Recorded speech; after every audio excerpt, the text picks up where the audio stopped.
अस्सलाम वालेकुम। आज हम पढ़ेंगे मिथाइल डोपा के बारे में, जो कि एल्डोमेट के नाम से हमारे पाकिस्तान में इसका ब्रांड अवेलेबल है। एल्डोमेट मिथाइल डोपा। तो इसका जो क्लास है वो है सेंट्रल अल्फ़ा एगोनिस्ट। तो आए इसके हम यूजेस देखते हैं। अच्छा, इसकी फर्स्ट नंबर जो यूज़ है वो हाइपरटेंशन मैनेजमेंट है। ये methyl dopa commonly prescribed to lower high blood pressure, जिसको हम बोलते हैं hypertension, particularly during pregnancy. Pregnancy में हम जब मतलब कोई प्रेग्नेंट होती है फीमेल्स, तो उसको अगर हाइपरटेंशन का मसला हो गया तो फिर उसको हम ज़्यादातर यही वाले मेडिसिन दे सकते हैं। मिथाइल डोपा हर कोई मेडिसिन उसको नहीं दे सकती, सही है ना। बाकी जो मेडिसिन है वो कंट्राइंडिकेटेड है, सिर्फ और सिर्फ ये सेफ मेडिकेशन है प्रेगनेंसी में हाइपरटेंशन के लिए। तो इस वजह से ये प्रेगनेंसी में मोस्टली हाइपरटेंशन के लिए यूज़ होती है। और इस तरह gestational hypertension and preeclampsia used in pregnant women, 2 minutes gestational hypertension and preeclampsia।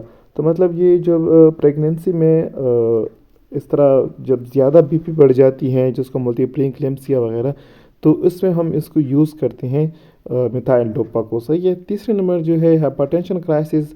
Methyl dopa जब उस कंडीशन में हम यूज़ करते हैं जब ज़्यादा बीपी बढ़ जाते हैं, सही है ना। और इसमें मतलब हमें चाहिए कि ये बीपी अल्टीमेट जल्दी से डिक्रीज़ हो जाए, तो उस कंडीशन में हम मिथाइल डोपा को यूज़ करते हैं।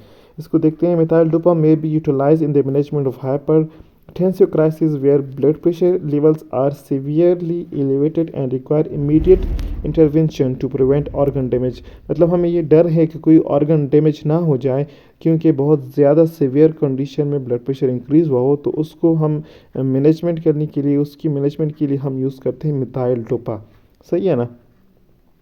और इस तरह 4 नंबर इसकी है टोरेट सिंड्रोम एंड टेक्स में भी हम इसको यूज़ करते हैं।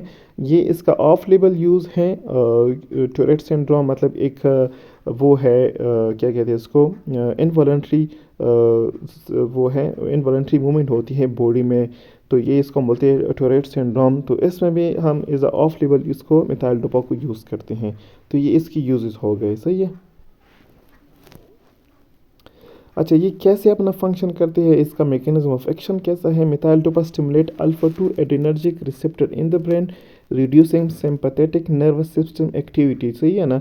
ये स्टिमुलेट करते हैं अल्फा 2 एड्रेनर्जिक रिसेप्टर को ब्रेन में, फिर इस वजह से जो सिंपैथेटिक नर्वस सिस्टम एक्टिविटी होती हैं वो डिक्रीज़ हो जाती हैं। तो उसकी वजह से जो पेरिफेरल वस्कुलर रेजिस्टेंस होते हैं और कार्डिक आउटपुट होते हैं वो क्या हो जाते हैं, डिक्रीज हो जाते हैं। तो अल्टीमेट लोअरिंग ब्लड प्रेशर, सही है ना। इसका ये मेन वो है फंक्शन है कि मतलब मैकेनिज्म ऑफ एक्शन इसका ये मेन है। और additionally it's modulate central dopamine level, सही है ना। डोपामिन लेवल को भी मोडुलेट करता है, potential contributing to its efficacy in condition like Tourette syndrome. Tourette syndrome में फिर ये अपना फंक्शन करवाते हैं, क्योंकि ये डोपामिन लेवल को मोडुलेट करवाता है, सही है। अच्छा, इसके जो साइड इफ़ेक्ट्स है, कॉमन साइड इफ़ेक्ट ड्राउजीनेस है, डिजीनेस है, और ड्राई माउथ इसकी साइड इफ़ेक्ट है, और फिटिक भी इसका साइड इफ़ेक्ट है, और ऑर्थोस्टैटिक हाइपोटेंशन भी इसका साइड इफ़ेक्ट है। ऑर्थोस्टैटिक हाइपोटेंशन उसको बोलते हैं कि मतलब कोई बंदा अगर बैठा हो एकदम से वो खड़ा हो गया तो उस पर एक चक्कर आना शुरू हो जाते हैं, तो उसको बोलते हैं ऑर्थोस्टैटिक हाइपोटेंशन। तो ये इसकी मेन साइड इफ़ेक्ट है ऑर्थोस्टैटिक हाइपोटेंशन, सही है ना।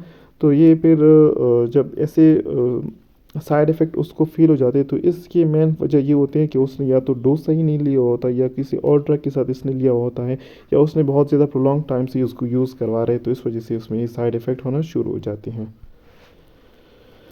So thank you so much for your attention. इंशाल्लाह मिलते रहेंगे नेक्स्ट वीडियो के साथ। आई होप इसकी समझ आप लोगों की आ चुकी होगी। अल्लाह हाफिज़।